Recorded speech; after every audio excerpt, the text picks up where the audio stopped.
Thank you.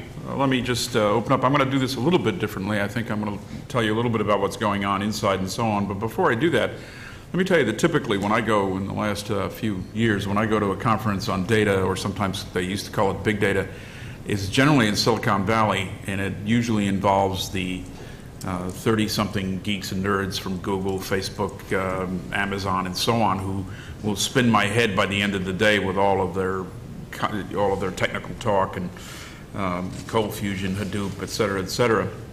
And what I come away from there is that these people are very smart, or at least they're good at making me think they're very smart. One of the things I came away with from here is that lawyers are very smart, or at least they're very good at making me think they're very smart. The other thing, besides the fact that this conference here was held in Washington, D.C., and that one, and many of those are held, as I said, in Silicon Valley or San Diego, despite forgetting the weather differences, which are minor, I know. That's about as far away in a continent as you can get. And I'm afraid that sometimes what we're doing here is we're splitting off, and we're pretty far away from from coming together. At that one of those meetings that I went to, in fact, it was just this November, the opening talk, and I apologize to both you and to the gentleman for not taking his name with me from my desk, who gave an opening talk, was talking about the ethics and talking about trying to lay out some of the things that we talked about here all day. But what was intriguing about his talk is that I would say he spent a quarter of his talk thanking the organizers for even letting that get on the agenda. He thought it was important. Everybody sat around, said, nice talk, and that was it. So he was trying to get that kind of recognition for these important topics. I think you've heard a lot about the Holdren memo, and we, as all the other federal agencies at a certain research budget, responded to the Holdren memo, and it was due at the end of August. Quite frankly, EPA was late. And we were late for a number of reasons. The main reason is that we were wrestling with many of the ideas that we were talking about here today, which to us are not trivial. As I look at this a little bit, I look at this in really three overlapping spheres. One are all of the things we've talked about today, and the things that we talked about today are ethics, privacy, et cetera, and how do you do this, and what about private versus public partners, and so on. The second aspect, which I think is related very carefully to that, is governance. And governance to me means, okay, so you're talking about making data available, but you have to do all kinds of things. You have to get the definitions we talked about today. People talked about that a lot today.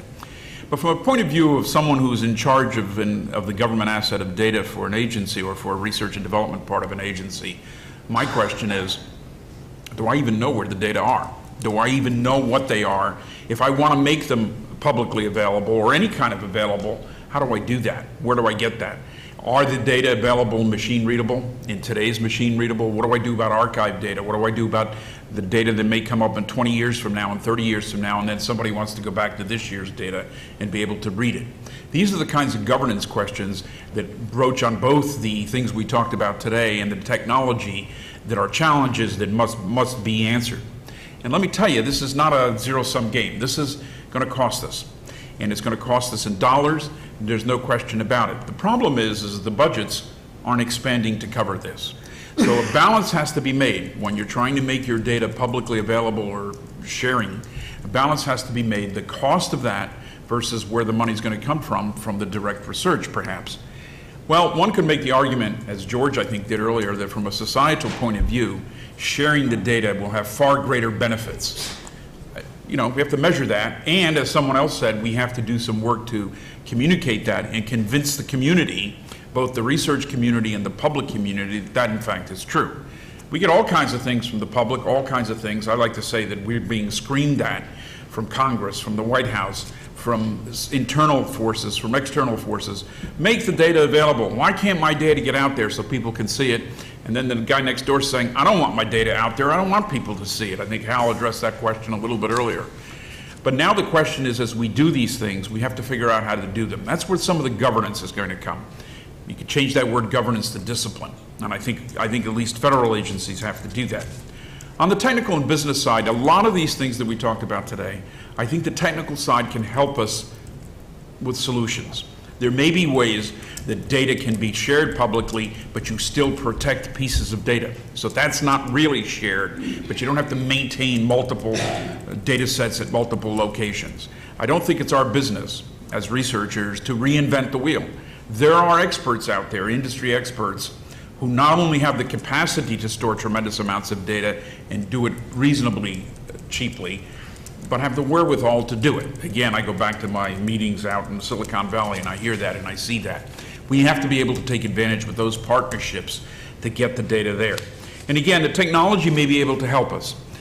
A couple of the challenges I see though in the technology is we all know that there are data stored electronically from 30 years ago on media that we now cannot read.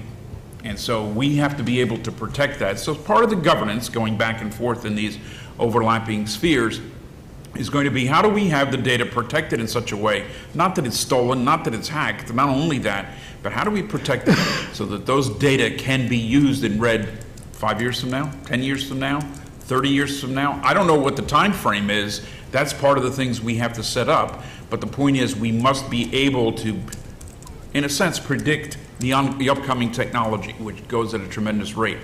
So I think these are some of the challenges that I see. And coming away from here, it's interesting, although I said a moment ago that the two groups were, on different coasts, I think that really are some of the same issues. They were talking about machine readability. They were talking about using the data for the greater good and so on, and how many things could come out of it.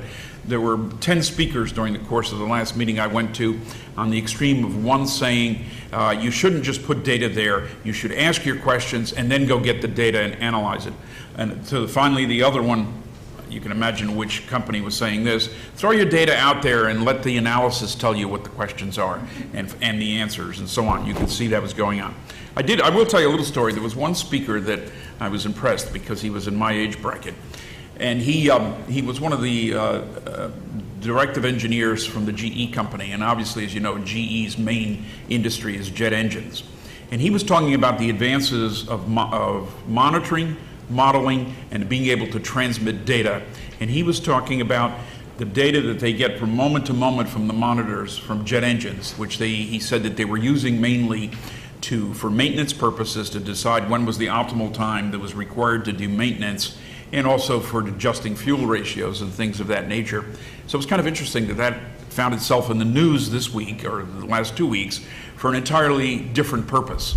Again, an illustration of you collect the data, you prepare it, you have a certain need for it, and you put it out there. And suddenly you put it out there and you find that it has a much wider use. That's really how we advance science, I believe. But we can't forget some of those other challenges that I talked about. Thank you. Thank you. Joe?